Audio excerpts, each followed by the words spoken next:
आपल्यासोबत काँग्रेसचे प्रदेशाध्यक्ष नाना पटोले आहे. भाऊ, जागा वाटपाचा काय स्टेटस आहे सध्या? येत्या 10 दिवसामध्ये या जागा वाटपाचा प्रश्न सुटेल. असे किती मतदारसंघ आहेत ज्यामध्ये कोणताही वाद नाही? आता आम्ही जागा अलायन्स डिक्लेअर करू सगळे जॉईंटली, त्यावेळेस आपल्याला सगळ्यांना कळेल.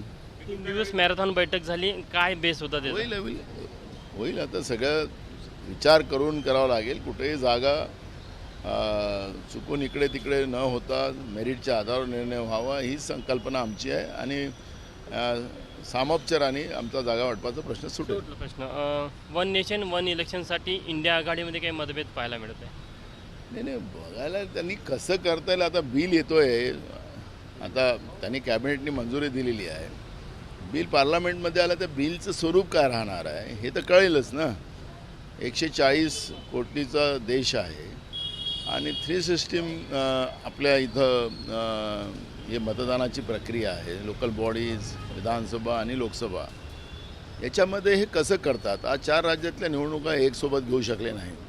त्यामुळे यांचं नेमकं वन नेशन वन इलेक्शन काय आहे हे असं तर चेहरा नाही आहे. इकडे दाखवायचं वन नेशन वन इलेक्शन आणि वन नेशन नो इलेक्शन, असं तर करायचं नाही आहे. म्हणून जेव्हा लोकसभेमध्ये बिल येईल त्यावेळेस याच्यावरची प्रतिक्रिया देतात. इंडिया आघाडीमध्ये यावरनं थोडा मतभेद?